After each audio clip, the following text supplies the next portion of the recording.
पिता की 13वीं से लौटी ही थी सीमा कि 15 दिन के लंबे अंतराल के बाद उसने लैपटॉप खोलकर फेसबुक को लॉगिन किया। फ्रेंड रिक्वेस्ट पर क्लिक करते ही जो नाम उभर कर आया उसे देखकर बुरी तरह चौंक गई। अरे, यह तो शैलेश है। उसके मुंह से बेसाख्ता निकल गया। समय के इतने लंबे अंतराल ने उसकी याद पर धूल की मोटी चादर बिछा दी थी। लैपटॉप के सामने बैठे बैठे ही सीमा की आंखों के आगे शैलेश के साथ बिताए दिन परत दर परत खुलते चले गए। दोनों ही दिल्ली के एक कॉलेज में स्नातक की पढ़ाई कर रहे थे। शैलेश पढ़ने में अव्वल था। वह बहुत अच्छा गायक भी था। कॉलेज के हर सांस्कृतिक कार्यक्रम में वह बहुत बढ़ चढ़कर भाग लेता था। सीमा की आवाज़ भी बहुत ही अच्छी थी। दोनों कई बार ड्यूट भी गाते थे। इसीलिए अक्सर दोनों का कक्षा के बाहर मिलना हो जाता था। एक बार सीमा को बुखार आ गया। वह 10 दिन कॉलेज नहीं आई तो शैलेश पता पूछता हुआ उसके घर उसका हालचाल पूछने आ गया। परीक्षा बहुत करीब थी, इसीलिए उसको अपने नोट्स देखकर उसकी परीक्षा की तैयारी करने में मदद की। सीमा ने पाया कि वह एक बहुत अच्छा इंसान भी है। धीरे धीरे उनकी नज़दीकियां बढ़ने लगीं। कॉलेज में खेलते समय दोनों साथ साथ दिखाई देने लगे। दोनों को ही एक दूसरे का साथ अच्छा लगने लगा था। एक भी दिन नहीं मिलते तो बेचैन हो जाते। दोनों के हाव भाव से आपस में मूक प्रेम निवेदन हो चुका था। इसकी कॉलेज में भी चर्चा होने लगी। यह किशोरवय उम्र ही ऐसी है जब कोई प्रशंसनीय दृष्टि से निहारते हुए अपनी मूक भाषा में प्रेम निवेदन करता है तो दिल में अवर्णनीय मीठा सा एहसास होता है, जिससे चेहरे पर एक अलग सा नूर झलकने लगता है। सारी दुनिया बड़ी खूबसूरत लगने लगती है। चिलचिलाती गर्मी की दोपहरी में भी पेड़ के नीचे बैठकर उससे बातें करना चांदनी रात का एहसास देता है। लोग उन्हें अजीब नज़रों से देख रहे हैं। इसी की ओर से भी वे बेपरवाह होते हैं। जब खुली आंखों से भविष्य के सपने तो बनते हैं, लेकिन पूरे होने या ना होने की चिंता नहीं होती। एक दूसरे की पसंद नापसंद का बहुत ध्यान रखा जाता है। बारिश के मौसम में भीग कर गुनगुनाते हुए नाचने का मन करता है। दोनों की यह स्थिति थी। पढ़ाई पूरी होते ही शैलेश अपने घर बनारस चला गया, यह वादा करके कि वह बराबर उससे पत्र द्वारा संपर्क में रहेगा। साल भर पत्रों का आदान प्रदान चला, फिर उसके पत्र आने बंद हो गए। सीमा ने कई पत्र डाले, लेकिन उत्तर नहीं आया।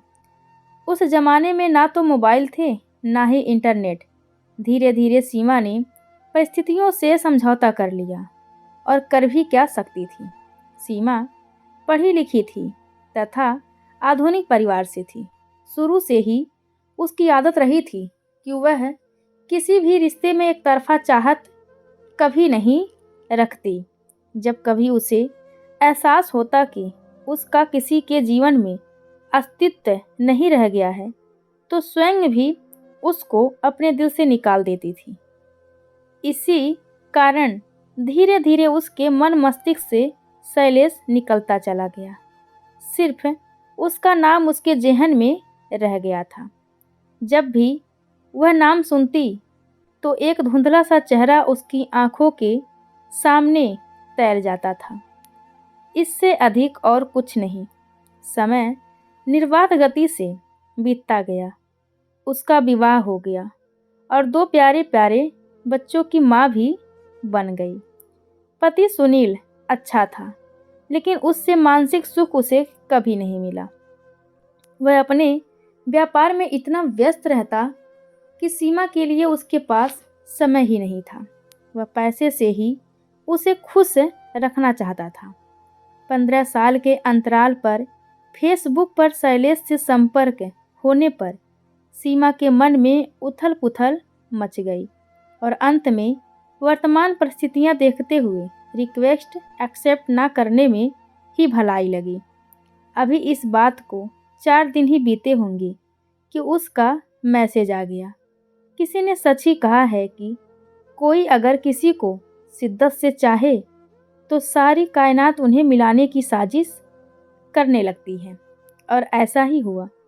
इस बार वह अपने को रोक नहीं पाई। मन में उसके बारे में जानने की उत्सुकता जागी। मैसेज का सिलसिला चलने लगा, जिससे पता लगा कि वह पुणे में अपने परिवार के साथ रहता है। फिर मोबाइल नंबरों का आदान प्रदान हुआ। इसके बाद प्रायः बात होने लगी। उनका मूक प्रेम मुखर हो उठा था।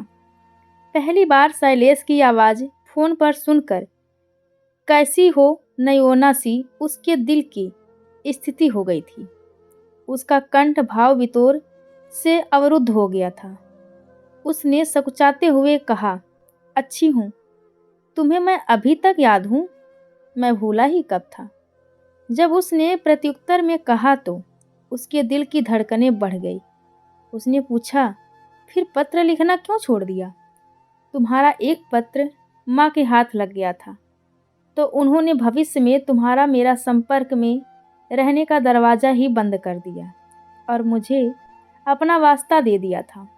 उनका इकलौता बेटा था, क्या करता। उसने सीमा से कभी भविष्य में साथ रहने का वादा तो किया नहीं था, इसीलिए वह शिकायत भी करती तो क्या करती। एक ऐसा व्यक्ति जिसने अपने प्रेम को भाषा के द्वारा कभी अभिव्यक्त नहीं किया था, उसे शब्दों का जामा पहनाना उसके लिए किसी सुखद सपने का वास्तविकता में परिणित होने से कम नहीं था। यदि वह उससे बात नहीं करती तो इतनी मोहकत बातों से वंचित रह जाती। समय का अंतराल परिस्थितियां बदल देता है, शारीरिक परिवर्तन करता है, लेकिन मन अछूता ही रह जाता है। कहते हैं हर इंसान के अंदर बचपना होता है जो किसी भी उम्र में उचित समय देखकर बाहर आ जाता है। उनकी बातें दोस्ती की परिधि में तो कतई नहीं थी। हाँ, मर्यादा का भी उल्लंघन कभी नहीं किया। शैलेश की बातें उसे बहुत रोमांचित करती थी। बातों से लगा ही नहीं कि वे इतने सालों बाद मिले हैं। फ़ोन से बातें करते हुए उन्होंने उन पुराने दिनों को याद करके भरपूर जिया। कुछ शैलेश ने याद दिलाई जो वह भूल गई थी, कुछ उसने याद दिलाई। ऐसे लग रहा था जैसे कि वे उन दिनों को दोबारा जी रहे हैं। 15 सालों में किसके साथ क्या हुआ वह भी शेयर किया। आरंभ में इस तरह बात करना उसे अटपटा अवश्य लगता था। संस्कारगत थोड़ा अपराध बोध भी होता था और यह सोचकर भी परेशान होती थी कि इस तरह कितने दिन रिश्ता निभेगा। इसी ऊहापोह में 5 से 6 महीने बीत गए।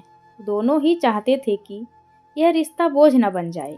यह तो निश्चिंत हो गया था कि आग लगी थी दोनों तरफ बराबर। पहले यह आग तपिश देती थी, लेकिन धीरे धीरे यही आग मन को ठंडक तथा सुकून देने लगी। उनकी रस भरी बातें उन दोनों के ही मन को गुदगुदा जाती थी। एक बार शैलेश ने एक गाने की लाइन बोली, तुम होती तो ऐसा होता, तुम यह कहती। उसकी बात काटते हुए सीमा बोली, और तुम होते तो कैसा होता। कभी सीमा चुटकी लेती, चलो भाग चलते हैं। शैलेश कहता, भाग कर जाएंगे कहाँ। एक दिन शैलेश ने सीमा को बताया कि ऑफिस के काम से वह बहुत जल्दी दिल्ली आने वाला है। आएगा तो वह उससे और उसके परिवार से अवश्य मिलेगा। यह सुनकर उसका मन मयूर नाच उठा। फिर कड़वी सच्चाई से रूबरू होते ही सोच में पड़ गई कि अब सीमा किसी और की हो चुकी है। क्या इस स्थिति में उसका शैलेश से मिलना उचित होगा? फिर अपने संवाद का उत्तर देते हुए बुदबुदाई कि हूँ तो क्या हुआ, समय बहुत बदल गया है। एक दोस्त की तरह मिलने में बुराई ही क्या है। सुनील की परवाह तो मैं तब करूं जब वह भी मेरी परवाह करता हो। खुश रहने के लिए मुझे तो कोई सहारा चाहिए। देखूं तो सही, इतने सालों में उसमें कितना बदलाव आया है। अब वह शैलेश के आने की सूचना की प्रतीक्षा करने लगी थी। अंत में वह दिन भी आ पहुंचा जिसका वह बेसब्री से इंतजार कर रही थी। सुनील बिजनेस टूर पर गया हुआ था। दोनों बच्चे स्कूल गए हुए थे। उन्होंने कनॉट पैलेस के कॉफ़ी हाउस में मिलने का समय निश्चित किया।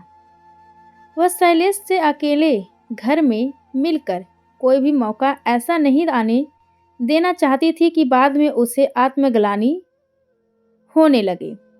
उसे लग रहा था कि इतने दिन बाद उसको देखकर कहीं वह भावनाओं में बहकर कोई गलत कदम ना उठा ले, जिसकी उसके संस्कार उसे आज्ञा नहीं देते थे। शैलेश को देखकर उसे लगा ही नहीं कि वह उससे इतने लंबे अंतराल के बाद मिल रही है। वह बिल्कुल नहीं बदला था, बस थोड़ी सी बालों में सफ़ेदी झलक रही थी। आज भी वह उसे बहुत अपना सा लग रहा था। बातों का सिलसिला इतना लंबा चला कि ख़त्म होने का नाम ही नहीं ले रहा था। इधर उधर की बातें करते हुए जब शैलेश ने सीमा से कहा कि उसे अपने वैवाहिक जीवन से कोई शिकायत नहीं है, लेकिन उसकी जगह कोई नहीं ले सकता, तो उसे अपने आप पर बहुत गर्व हुआ। अचानक शैलेश को कुछ याद आया। उसने पूछा, अरे हाँ, तुम्हारे गाने के शौक का क्या हाल है? बात बीच में काटते हुए सीमा ने उत्तर दिया, क्या हाल होगा, मुझे समय ही नहीं मिलता। सुनील तो बिजनेस टूर पर रहते हैं और ना ही उनको इन सब से कोई शौक है। अरे, उनको शौक नहीं है तो क्या हुआ, तुम इतनी आश्रित क्यों हो उन पर? कोशिश और लगन से क्या नहीं हो सकता। बच्चों के स्कूल जाने के बाद समय तो निकाला जा सकता है। सीमा को लगा काश सुनील भी उसको इसी तरह प्रोत्साहित करता। उसने तो कभी उसकी आवाज़ की प्रशंसा भी नहीं की। खैर, देर आए दुरुस्त आए। उसने मन ही मन निश्चय किया कि वह अपनी इस कला को लोगों के सामने उजागर करेगी। उसको चुप देखकर शैलेश ने कहा, चलो हम दोनों मिलकर एक एल्बम तैयार करते हैं। सहकर्मियों की तरह तो मिल सकते हैं ना? इस विषय पर फ़ोन पर बात करेंगे। सीमा को लगा उसके अकेलेपन की समस्या का हल मिल गया। दिल से वह शैलेश के सामने नतमस्तक हो गई थी। फिर से बिछड़ने का समय आ गया था, लेकिन इस बार शरीर अलग हुए थे। केवल कभी ना बिछड़ने वाला एक खूबसूरत एहसास हमेशा के लिए उसके पास रह गया था, जिसने उसकी ज़िंदगी को इंद्रधनुषी रंग देकर नई दिशा दे दी थी। इस एहसास के सहारे कि वह इतने सालों बाद भी शैलेश की यादों में बसी है। वह शैलेश का सामीप्य हर समय महसूस करती थी। दूरी अब बेमानी हो गई थी। तो दोस्तों, हमारी आज की कहानी आप सभी को कैसी लगी? कृपया कमेंट करके ज़रूर बताएं और चैनल को लाइक, शेयर और सब्सक्राइब करना बिल्कुल ना भूलें। धन्यवाद आप सबका।